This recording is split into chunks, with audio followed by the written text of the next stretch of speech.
without further ado, we are going to, sharing my screen, we're going to get into genetics.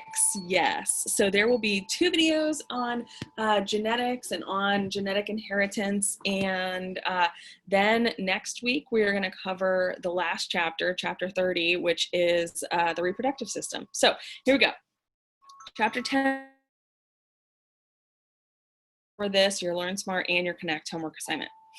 All right. So Gregor Mendel, my second favorite dude. Okay, first favorite dude is my husband, but second favorite dude is Gregor Mendel. So hopefully you guys have heard of Gregor Mendel. He used pea plants to study heredity, and he was amazing. I mean, he's the father of genetics and the father of modern genetics, and basically his life story, the reason why he is so cool is that, you know, he wasn't just this super smart dude who one day discovered genetics. I mean, it kind of is how it happened, but when he was young, he was a young adult like y'all, and his father got ill, okay, and eventually died. And before his father died, his dad said, Gregor, you're the oldest boy, you need to take care of the family, you need to step up, take over the farm to provide for your family. And so he did that, and what turned out is that he was a shit farmer. And back in the days of Gregor Mendel, if you were a shit farmer and you didn't have a trade, then he was confused. He didn't know what he wanted to do with his life. So he went and joined an Austrian monastery and became an Austrian monk, okay? He went and, you know, it was basically like it was just silence all the time, okay? And so he, in his journals and everything, he would talk about how he was so bored because he couldn't talk to anybody, because he was just roaming the same like botanical garden all the time, okay? Every single day he was looking at the same plants, he was eating the same food, he was doing the same thing every day. And so as he's walking around the grounds of this monastery, what he noticed is that plants that were right next to each other, that were the same type of plants, they would have lots of variations, okay? Variations in their flower colors, for instance, or their seed colors, like he saw in pea plants. And from that, he said, well, how are these different characteristics coming about in 2 separate organisms of the same species? So he used pea plants to study how this inheritance of different traits was happening. All right, so via hand pollinating and cross-pollinating experiments, he was studying these laws of inheritance, and he was able to uncover these basic laws of inheritance through, once again, hand pollinating and also cross-pollinating. So what I mean by hand pollinating is that if you have a plant, okay, and on that plant you'll have male reproductive parts and you'll have female reproductive parts, okay? What he would do is that in some of these plants, he would cut away your male reproductive organs, leaving only the female. And in other plants, he would take the pollen from the male reproductive parts and put it onto the female reproductive parts. So basically, he found plants with particular traits, and he said, okay, you do not get to just pollinate each other blindly via wind pollination or whatever it was, okay, or pollinators.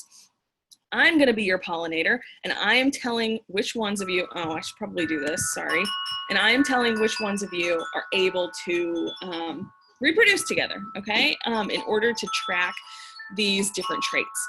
This wind chime is so loud, I'm so sorry.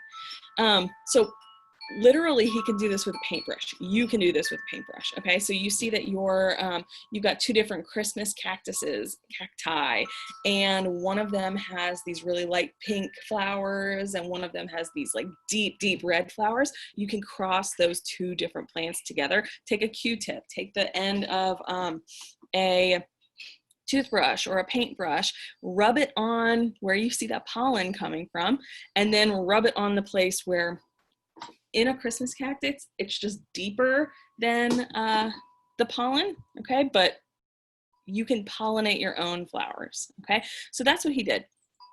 And a lot of times, the first thing that he did was that he took plants with a particular trait, okay? Like these, like yellow or green seeds. So let's say that he took a green seed plant and he self-pollinated it, okay? Self-pollinating means that he took the pollen from a single plant and put it on the female reproductive parts of the same plant, okay? Then that plant would grow seeds, and what he was finding is that some true breeding plants, true breeding means that you've got the same genotype and phenotype in your offspring as you had in your parents, okay? So say that I was a true breeding organism and I could be self-pollinated, okay? Like sexual reproduction or asexual reproduction. Then if I was true breeding, my offspring would look and have the exact same genotype as I did, okay? So he did that, and he found that some of these plants were true breeding and some of these plants were not true breeding, okay? So he did these series of cross-pollinating experiments too, where he took pollen from one plant and put it onto the female reproductive parts of a totally different plant. That's cross-pollination. So if you think about a bee or something, a bee that lands on a flower and gets pollen all over its body and then moves to another flower, you're essentially cross-pollinating it. Okay. All right. So self-fertilizing and cross-fertilizing in different combinations allowed Mendel to deduce these principles of inheritance. So this shows what I was talking about really well, okay?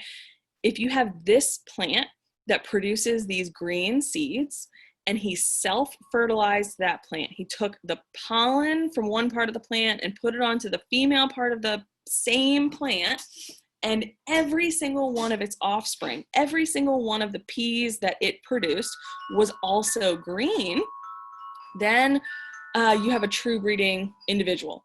If you took any single one of these green peas, same phenotype, same genotype as the parent, and planted it, you would come out with the exact same, you would come out with another plant that would also make green peas, okay? So then he did that with yellow pea plants too. He self-fertilized this yellow pea plant and he found the same thing, that some of these yellow individuals were true breeding, meaning that if you self-fertilize it, you will get the exact same phenotype and the exact same genotype. Then he found that some, unlike the green pea plants, with any pea plant that produced exclusively green seeds, if you self-fertilized it, it would only give you green seeds. But that didn't always happen with your yellow pea plants, okay? So when you self-fertilized some yellow pea plants, they were true breeding. But when you self-fertilized some other yellow pea plants, they were not true breeding. This is what's called a segregating trait, okay? Meaning that you don't only have one trait in this pea pod, okay? Or in your progeny. So this is like when,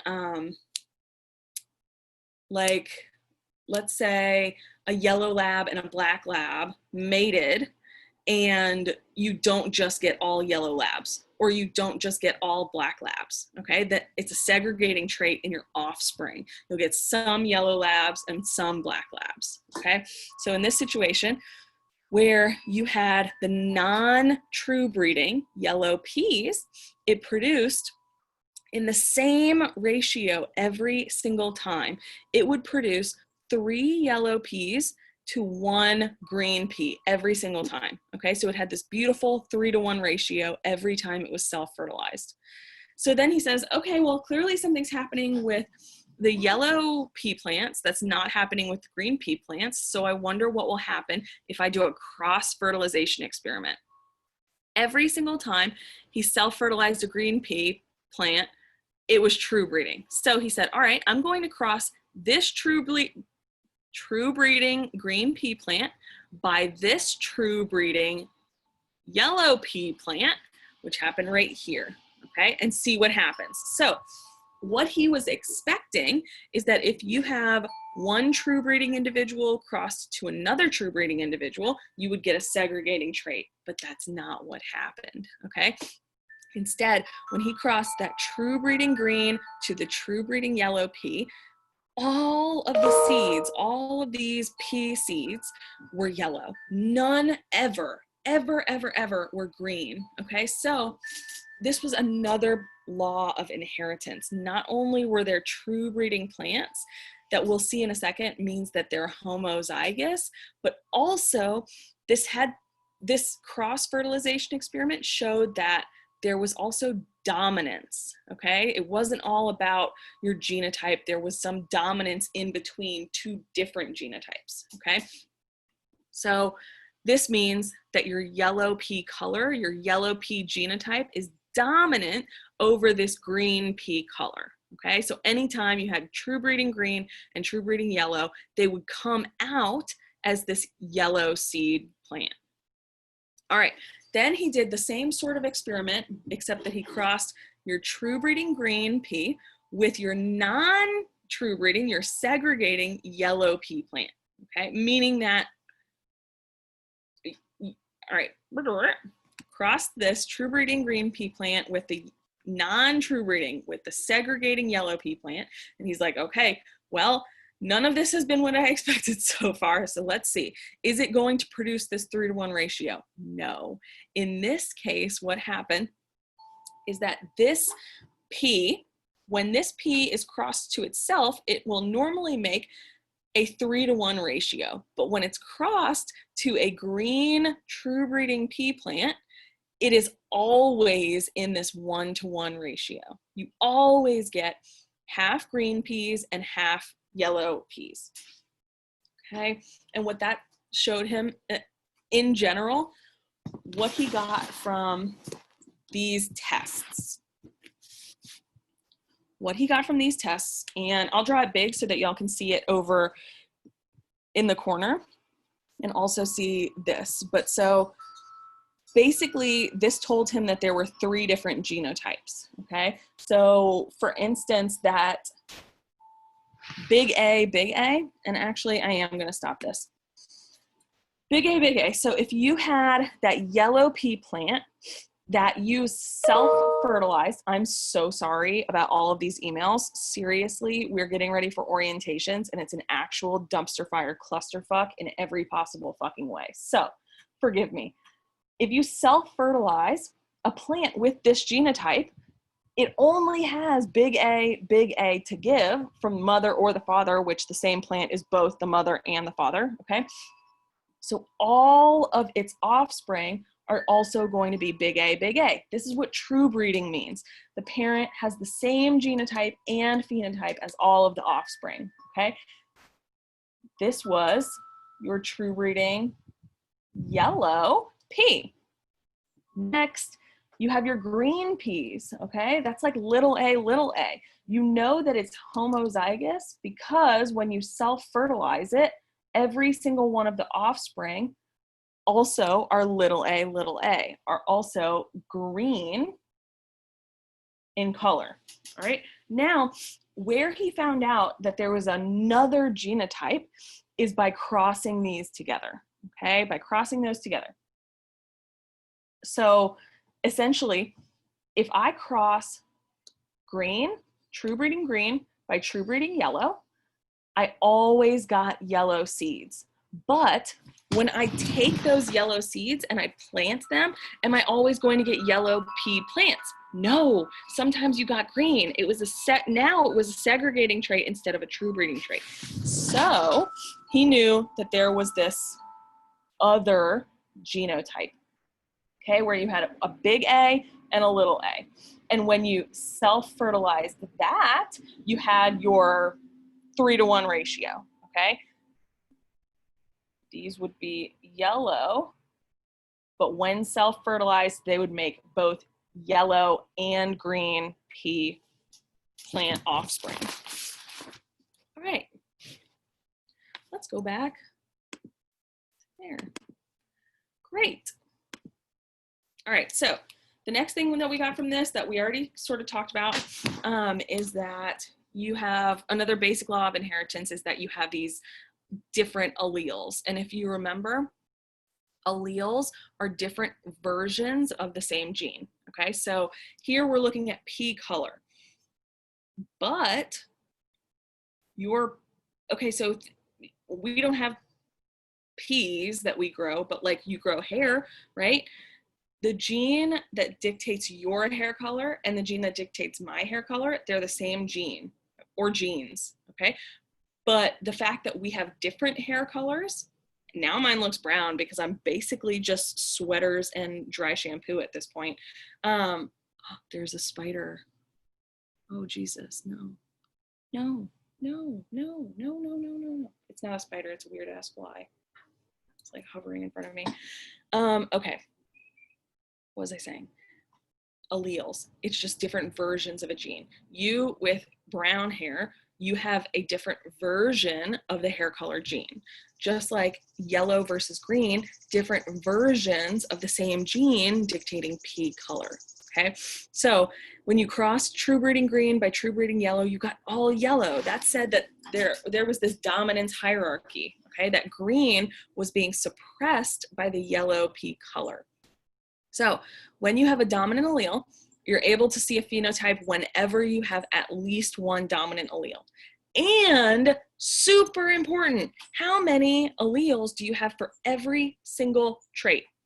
2. You've got 2. 1 from mom and 1 from dad, okay? So if mom gave you your dominant allele and dad gave you a recessive allele, guess what? You're going to have the dominant trait because you will always have the dominant phenotype if you have at least one dominant allele, okay? So if we look back here, that's why I put yellow and yellow over here, because here you've got 2 dominant alleles, so you're gonna have a yellow phenotype. Here you have 1 yellow allele, you're gonna have that 1 dominant allele, you're gonna have that yellow phenotype. Then recessive alleles, that's the little a, okay? Effects of this recessive allele are going to be masked if there is a dominant allele present. If there's 1 dominant allele present, you will show the dominant phenotype. However, in order to show your recessive phenotype, you have to have 2 of them. You had to have gotten a recessive allele from, so blondes, for instance, okay, that's a recessive trait. You had to have gotten a recessive allele from your mom and a recessive allele from your dad in order to come together to make this recessive trait, okay? You didn't have a dominant trait to cover up that particular hair color. All right, and then genotype versus phenotype. So what we'll see sort of in a second is that these seeds, they're yellow. These seeds are also yellow. Do all of these seeds have all of the same genotypes as these seeds just because they have the same phenotype? No. This pea did not have the same genotype as this pea. That's why there were differences in their offspring. So you cannot only go by phenotype, but you can use your phenotype to figure out what the genotype was of your parent, okay? So if yellow seed color is dominant, why are some seeds green when a yellow seed plant is crossed with a green seed plant? We're talking about right here. Okay, so if yellow is dominant, then why in this situation did you just not cover up this green color? Well, it's because you're not crossing it with a true breeding pea plant. You're crossing it with a segregating yellow pea plant that comes out with both yellow and green. How can that happen? How can that happen? Because this is not true breeding. So once again over here, for instance, I'm gonna take it off again. All right, we had 2 things going on in his experiments. He was crossing a true breeding yellow pea plant by his true breeding green pea plant. Do your Punnett square, big A, little a, big A, little a, big A, little a, big A, little a. Every single one of these offspring from that first cross-fertilization experiment were big A, little a, meaning that they're yellow. Why are these offspring yellow? They're yellow because they have at least one dominant allele, okay? That is masking their one recessive allele. All right, now, if you had in your second cross experiment, that cross-fertilization experiment where you did not get all yellow offspring, what's happening is that you're taking that true breeding green plant still, but you took the yellow pea plant that was not true breeding, okay? This, so you took that big A, little a pea plant. Now let's do your different crosses. So big A, little a, big A, little a. You just come down with your big A's, and then we're going over with this stuff, okay? Then little a from here and here, little a, little a.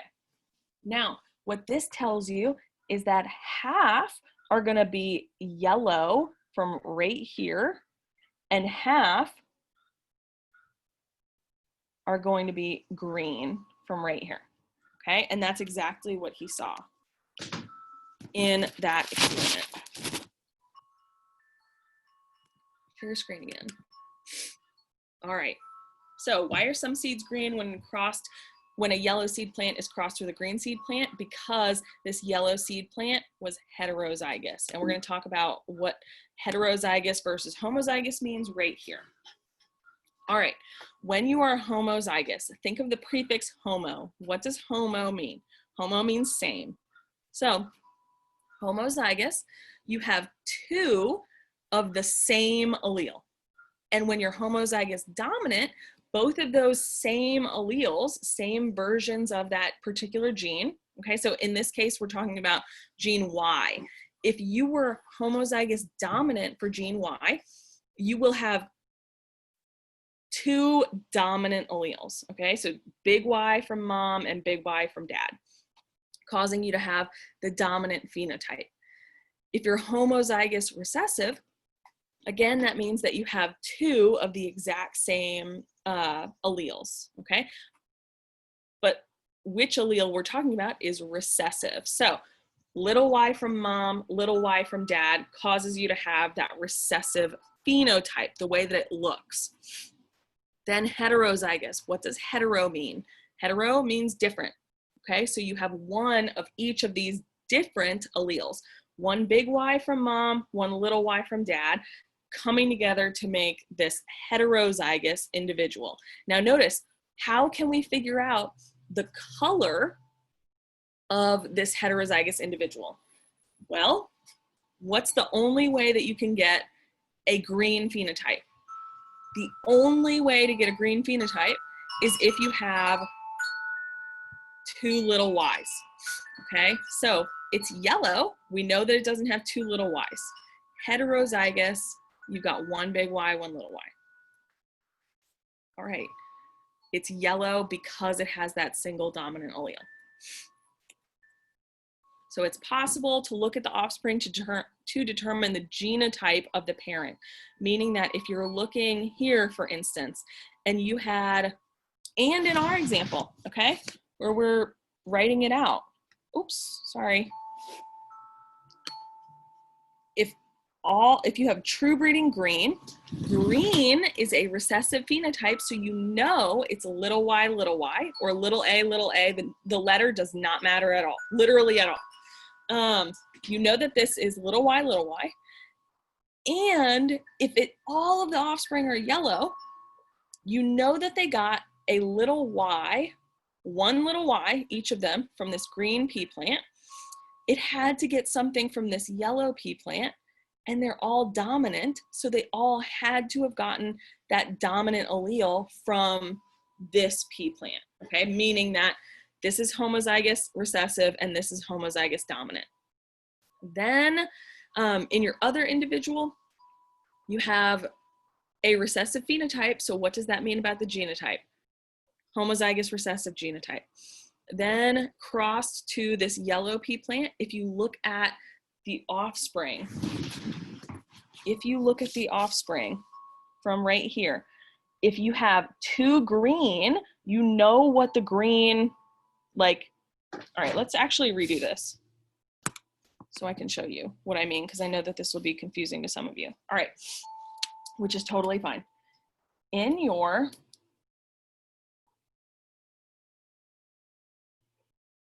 Punnett square, you know that you had, in your offspring for this example, you had 2 yellow pea plants and 2 green pea plants. Do we necessarily know what the genotype of the yellow pea plants were? No, because they could either be this or they could be this. However, we always know what the genotype is of our recessive phenotype. So half of your offspring, you already know the genotypes for. If you have 2 recessive alleles, where did you get 1 from? Mom. You got 1 from mom right there. Where'd you get the other one from? Dad. You got it from dad over here. And the same thing here, okay? So the way that this works is that this comes down, right? So it accounts for 1 of each of these, but you still have this and this. That's why both of these sections had little a's, okay? I hope that makes sense. Then you had yellow pea plants, right? You know that you've got yellow pea plants, so you must have had a single and a yellow parent, okay? So you already know that this parent had, the only remaining space had to have been a big A. Now if you go and fill in your Punnett square, bringing down your big A, big A, big A, little a comes from right here to over here. So the genotypes of your yellow pea plants are big A, little a. So that's what that means, is that you can use the genotypes of the offspring and phenotypes of the offspring to figure out what the genotypes were of the parents. It's like a puzzle. Love it. All right.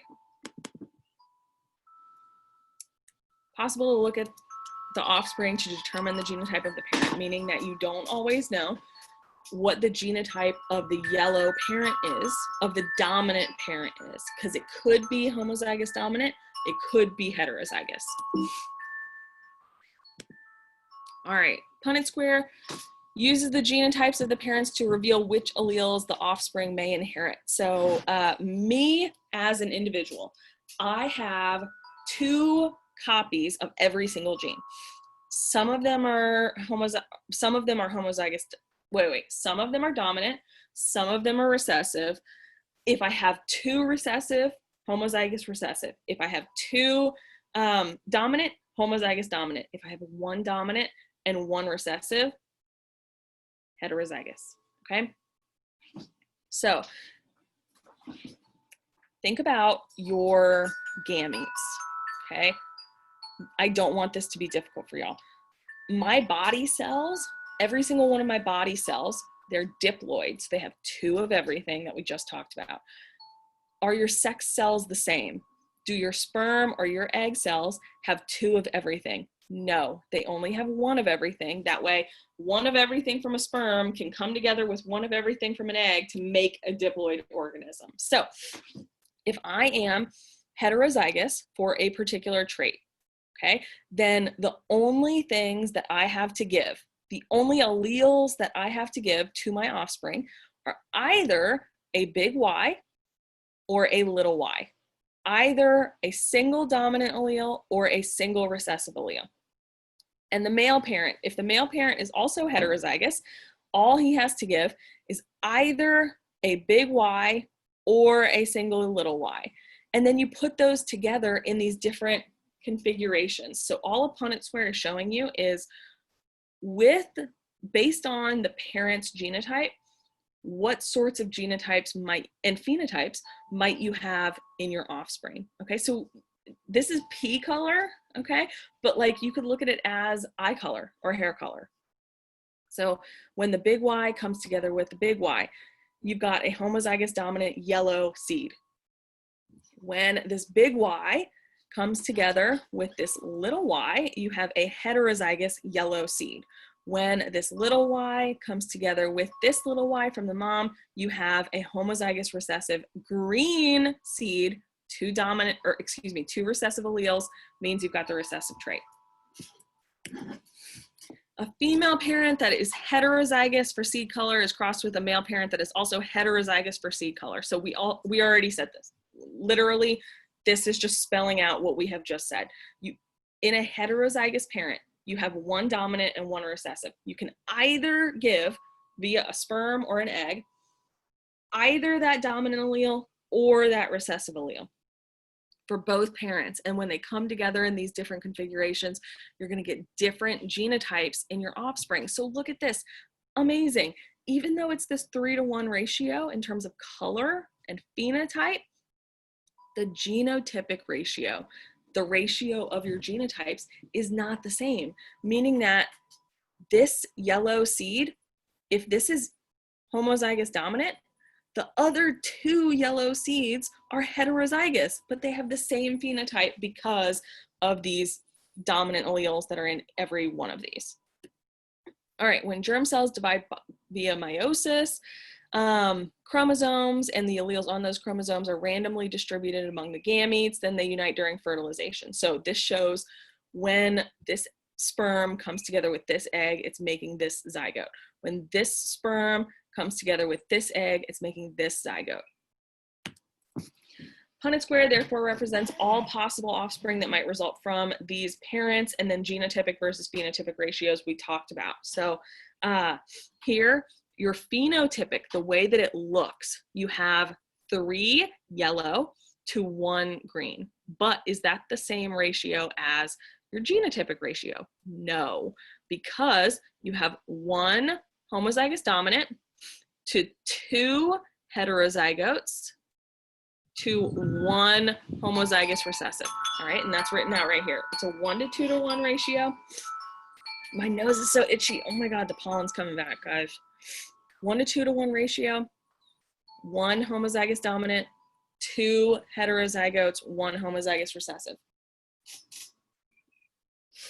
Punnett squares also help us answer this question. If yellow seed color is dominant, why are some seeds green when a yellow seed plant is crossed with a green seed plant? We've already talked about this. We talked about exactly this question earlier. It's because when you cross a true breeding pea plant, you're going to get all yellow heterozygous seeds, because big Y from yellow, little y from green, all heterozygous yellow, versus when you cross little y green pea plant by this heterozygous yellow plant, you're going to get a segregating trait.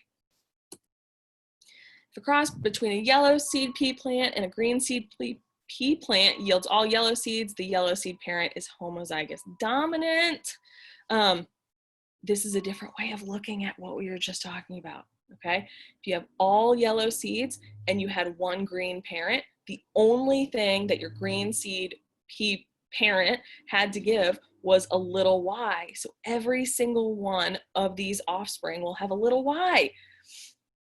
And then you had a yellow parent that was dominant, okay? The only thing that this parent has to give is a big Y or a big Y, okay? So every single one of these offspring will get a big Y, meaning that 100% chance you're gonna have yellow offspring, 100% chance those yellow offspring are gonna be heterozygous. But if your plant is heterozygous, okay, if this yellow plant is heterozygous, it can either give a big Y or a little y. So some will end up with 2 little y's and have a recessive trait. Some will have 1 big Y and 1 little y. If it has a big Y, what color is it going to be? It's going to be the dominant color. If the cross yields some green seeds, then yellow seed parent is heterozygous. That's down here. All right. Shoot, that was supposed to stop. What the heck? Hold on. Hold on. Give me 1 second. I'm looking at something. Oh, it just didn't save. Okay, that's fine. Guys, that's it for this video.